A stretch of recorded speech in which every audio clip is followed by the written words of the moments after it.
Olá, pessoal! Hoje na nossa aula vamos dar continuidade à segunda fase do modernismo, só que nós vamos falar dos autores, dos romancistas, né? Modernismo, segunda fase do modernismo, prosa, né? Essa fase, pessoal, também é chamada de fase regionalista, porque os autores vão se voltar para os problemas sociais da sua região, né?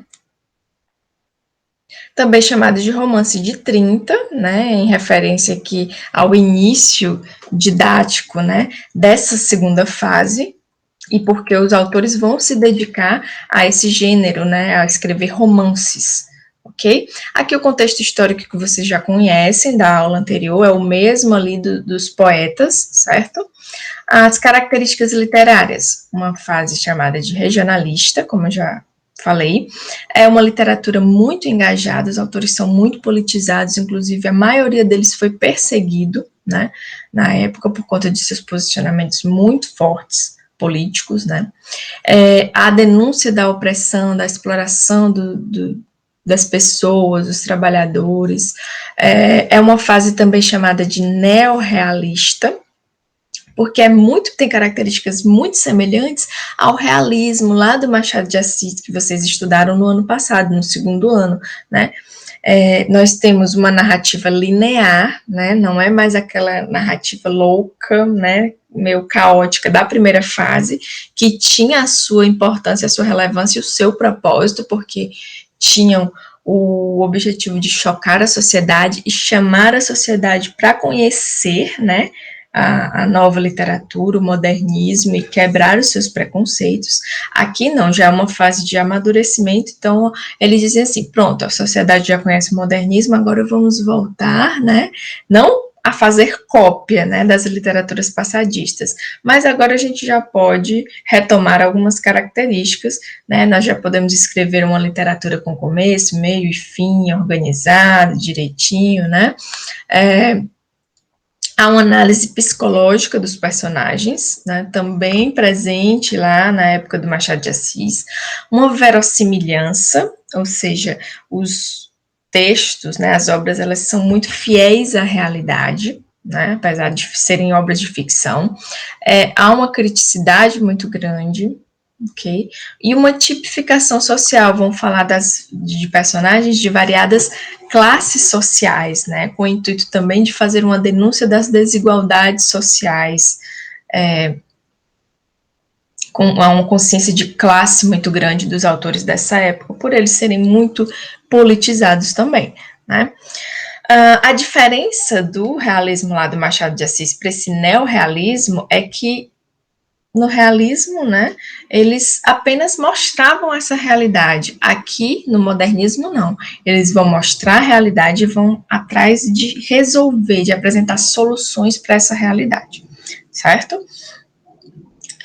A linguagem, pessoal, vai voltar a ser a linguagem urbana de prestígio como forma de padronizar, né, a língua, porque mesmo sendo romances regionais, se os autores fossem escrever, né, com regionalismos, com palavras que fossem conhecidas só em determinadas regiões, seria difícil, né, haver uma leitura desses romances, né, por isso a linguagem ela é unificada, né, urbana de prestígio, né, chamada norma culta, mas não retoma-se, né, aquelas palavras difíceis, complexas das literaturas passadistas, não. A linguagem popular, né, ela continua tendo vez, né, nas vozes dos personagens apresentados, né.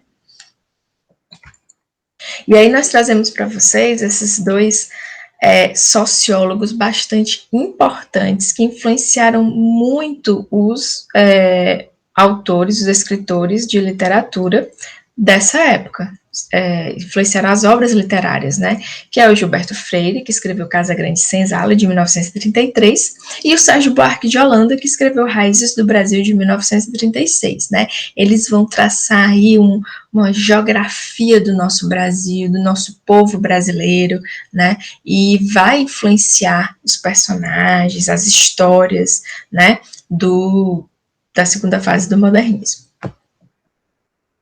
Nós temos aqui a primeira autora, né, que tem um orgulho danado, né, que é a nossa representante aqui do Ceará, a Raquel de Queiroz, assim como a Cecília Meirelles, uma voz feminina muito forte dentro de um meio tão masculino, né, de escrita masculina da época, né, e a Raquel de Queiroz, ela vai falar do problema que mais nos acomete aqui, que é a questão da seca, né, vai falar sobre o sertanejo, vai ser o seu personagem, né, de destaque na obra, vai falar sobre o mundo patriarcal, machista, que coloca a mulher como condição de submissão, vai mostrar tudo isso na perspectiva feminina, né, e com a consciência muito grande de que, né, como ela, né, muitas mulheres poderiam fazer a diferença e podem fazer a diferença em qualquer lugar que elas queiram, né, fazer, tanto na política quanto na literatura, nas artes, em qualquer lugar, né. Aqui algumas obras da Raquel de Queiroz, né, essa que está em destaque seria sua obra-prima, o 15, que vai ser ambientada aqui no Ceará e vai falar justamente de uma das maiores secas que nós tivemos aqui, que foi no ano de 1915. Vai trazer uma temática social, e essa história, ela vai acontecer em dois planos, né, como se houvesse dois núcleos, né, a saga que mostram, né, a saga da família de Chico Bento, né, que é uma família de retirantes que sai do Quixadá, né, região aqui central do nosso Ceará, e vem em busca de melhores condições aqui na capital, em Fortaleza, né? Só que no meio desse percurso aí, desse caminho, né, tinham várias pedras, como dizia o nosso querido Carlos Drummond de Andrade, eles vão enfrentar vários percalços, várias tragédias vão acontecer. E a Conceição, que faz parte do outro núcleo da história, né, do outro plano da história, ela vai também ter um contato com essa família do Chico Bento, acaba depois até sendo madrinha de uma das crianças dele, acaba cuidando, tomando como um filho, né, praticamente. E a Conceição, a história que vai ser narrada da Conceição, além desse entrelace com a família do Chico Bento, vai ser também o seu amor com o primo, né, o primo Vicente, filho de fazendeiro, né, que mora em Quixadá, que tem uma vida totalmente diferente da dela, né, que é meio bruto, né, rude, né, e ela já é uma professora instruída, mas mesmo assim vivem esse romance, né, também cheio de conflitos, de problemas, que vai ser contado nessa história, né. Há uma análise psicológica dos personagens também, e é uma história narrada em terceira pessoa. A linguagem, apesar de ter como padrão a linguagem urbana de prestígio, é uma linguagem direta e simples, sem muitos arrodeios, né. Outro autor importante dessa época é José Lins do Rego, né, que é o representante lá da Paraíba, e ele vai falar do ciclo da cana-de-açúcar.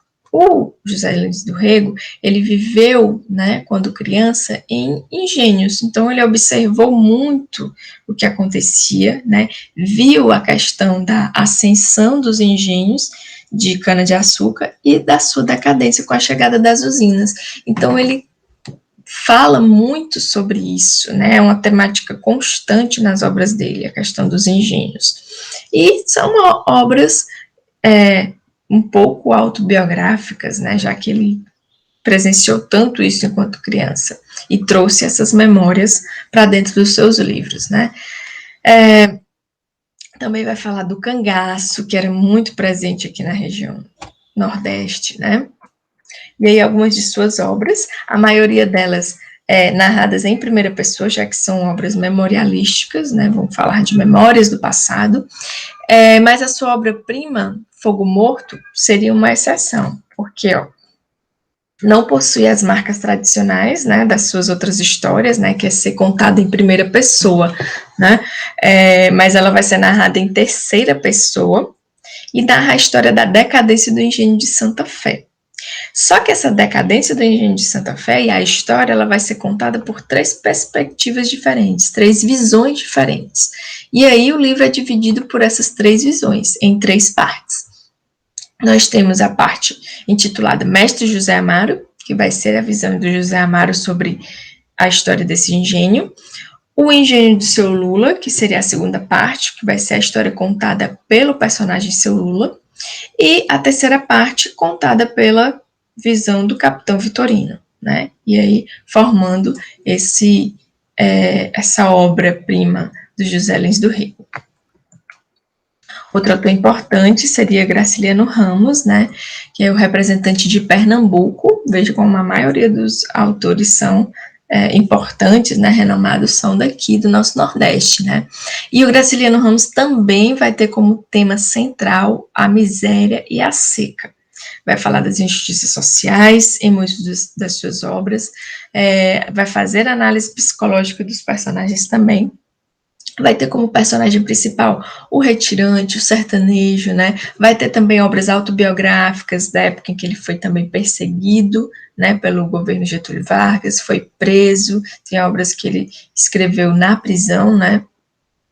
E ele vai ter uma linguagem muito concisa e clara, muito simples também. Aqui algumas de suas obras, Memórias do Cárcere, a que eu disse para vocês que ele escreveu enquanto estava na prisão, uma obra autobiográfica. Mas é que a gente vai aprofundar um pouquinho aqui com vocês. Aliás, falar um pouquinho por cima, né? Se vocês quiserem aprofundar, vocês têm que realmente ler a obra. Nós vamos falar do Vidas Secas, que vai falar também de uma família de retirantes que foge da seca, né? Está constantemente fugindo da seca. Aqui não tem um lugar específico como tem da obra da Raquel de Queiroz, o 15, né, que diz que essa família saiu do Quixadá, né, do interior, e veio para a capital Fortaleza, né, mas a gente sabe que é uma história que acontece lá em Pernambuco. E conta a história dessa família aqui, né, do Fabiano, da Sinha Vitória, o menino mais novo, o menino mais velho, que não tem nome, são chamados assim mesmo, certo, gente? E da baleia, que é a cachorrinha, né? E aqui nós temos uma característica bem interessante dessa obra, que é a animalização dos personagens. Os personagens, as pessoas aqui, né, não têm diálogo, né? São personagens embrutecidos pelas suas condições de miséria, né, de seca, de fome, né, de estar sempre sendo explorado pelos grandes latifundiários, né, o Fabiano, né, enquanto trabalhador rural, né, assim, a Vitória enquanto dona de casa, né, mãe, né, e os meninos ali que também sofriam com toda aquela dificuldade por qual passavam, né?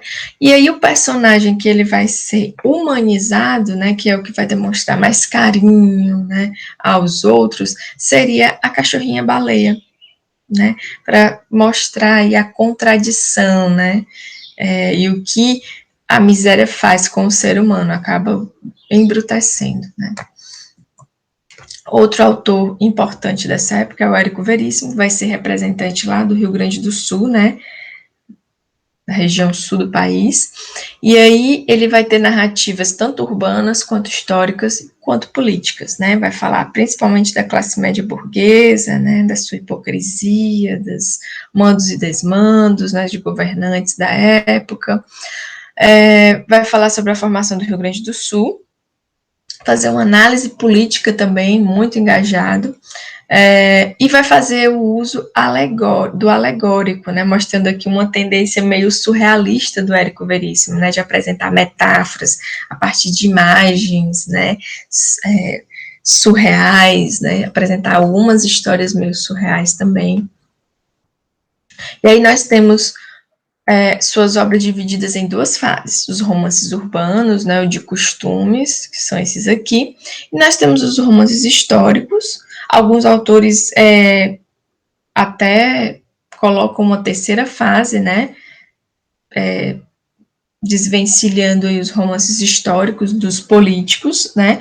Outros já consideram como a política está dentro da história e vice-versa, né? Colocam como numa mesma fase, no mesmo bolo, né? Dentre essas obras da segunda fase, né? Nós escolhemos aqui a sua obra-prima, que é O Tempo e o Vento, para poder falar mais um pouquinho sobre ela, né? É um romance cíclico, porque está sempre voltando ao começo, né? Voltando à história, ao início, às origens, às raízes, né? É tanto que a primeira frase que inicia o livro é a mesma que termina o livro, né? É narrado em terceira pessoa, em alguns trechos, né, que há memórias do passado vão ser narrados em primeira pessoa. Narra a história dos 200 anos do Rio Grande do Sul, né, e é dividido em 3 partes. A primeira parte narra ali o cenário de 1745 a 1895, né, tem o título O Continente, e aí vai falar da formação do Rio Grande do Sul com a família que está lá no topo da árvore genealógica do Rio Grande do Sul, que é a família Terra Cambará. E aí, nessa primeira parte, nós temos muito contexto histórico, muita Revolução Farroupilha, as guerras messiânicas do início ali da formação do Rio Grande do Sul, né? Nós temos a Guerra do Paraguai, e infinitas outras histórias ali, né? Reais, dentro da história de ficção. Aqui, a segunda parte, titulada Retrato, mostra ali o iniciozinho da República Velha, né, de 1909 a 1915, e aí nós já temos uma modernização das elites gaúchas. É aqui que o Érico Veríssimo vai se concentrar em falar da classe média burguesa, né, e aqui, na última parte, intitulada O Arquipélago, vai falar vai contar a história desse período aqui, né, de 1922 a 1945, e vai falar do fim da unidade familiar. Fim, bem entre aspas, né? Fim da unidade familiar porque as famílias começam a tomar rumos diferentes, começam a sair do Rio Grande do Sul, da sua região, buscar outros ares, fazer outras coisas, né? E aí, por isso, esse fim aqui, mas como disse aqui no começo, é um romance cíclico, né? Então ele está sempre voltando ao começo e resgatando as suas origens, as suas raízes, né? E o tempo e o vento ajudam, né? Essa passagem, essa transformação e esse resgate constante do passado, né? E aí nós temos também Jorge Amado, que é o representante da Bahia, né, também muito politizado, foi perseguido, preso, né, tinha um posicionamento político muito forte, que incomodava muito os governantes da época, sobretudo Getúlio Vargas, né. Ele apresenta o ponto de vista dos marginalizados também, né, vão aparecer como protagonistas das suas obras a prostituta, os meninos de rua, né, os trabalhadores explorados, e o negro, né, e assim por diante. Vai falar também sobre o ciclo do cacau, temática rural e popular, né, falar do coronelismo, né, que sempre esteve presente, muito forte ali na Bahia, né, dos grandes latifundiários, né, dos fazendeiros ricos, né, conseguirem se envolverem ali na política e conseguirem orquestrar, né, organizar a sociedade da forma como eles queriam, dentro dos padrões deles, né. Há também a característica da sensualidade, principalmente nos romances de costume, né, e do humor também, sempre presente em Jorge Amado. As suas obras também são divididas em 2 fases, né? Uma primeira fase mais panfletária, né? Mais engajada, mais preocupada com as questões políticas e sociais, certo? E uma segunda fase de costumes, né? Em que nós temos os perfis femininos do Jorge Amado, né? Assim como o José de Alencar tinha os seus perfis femininos, o Machado de Assis, né? Também, o Jorge Amado não vai ficar por baixo, né? Ele vai apresentar mulheres, mas mulheres fortes, independentes, né? Livres, libertárias, que que iam muito contra, né? Aos padrões estipulados na época. E aí nós temos Gabriela Cravo Canela, que vocês já devem ter ouvido falar, ou lido, ou assistido às obras, né? Transformadas para televisão, né, em novela, em filme, Dona Flor e seus dois maridos, e Tieto do Agreste, que são as mais conhecidas, né, dentre os perfis femininos do Jorge Amado. Mas dentre essas obras, eu trouxe para vocês, da primeira fase, né, da fase mais política, histórica do Jorge Amado, Capitães da Areia, que vai falar sobre ter como personagens principais, né, meninos de rua, e vai ser uma obra ambientada em Salvador, né, na capital baiana. E aí conta a história desses personagens aqui, que a maioria deles tem apelidos, né, conhecido por seus apelidos, que são João Grande, o Professor, o Sem Pernas, o Volta Seco, o Gato, Boa Vida, o Pirulito, Pedro Bala, que é o protagonista da história, seria o líder, né, do grupo, e a Dora. Esses meninos se encontraram, né, pelas dificuldades que a vida proporcionou a eles.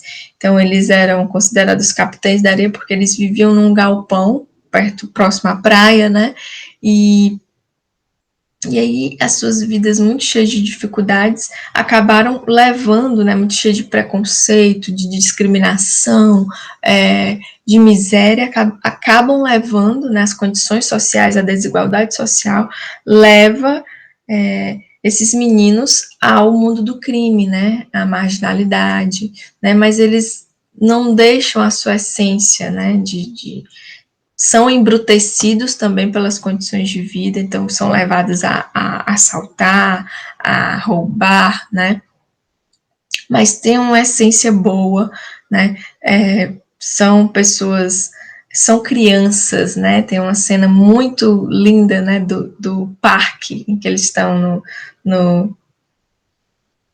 no cavalinho, né, e aí no carrossel, e eles são descritos, né, a história narra, são descritos como crianças inocentes mesmo, né, mas que acabam sofrendo com as adversidades, né, e com a sociedade, né, hipócrita da época, que acabam os levando, e uma sociedade que é muito desigual, né, a questão das classes sociais muito desiguais aqui no nosso Brasil, e mostra essa trajetória tão difícil desses meninos que existe até hoje, né.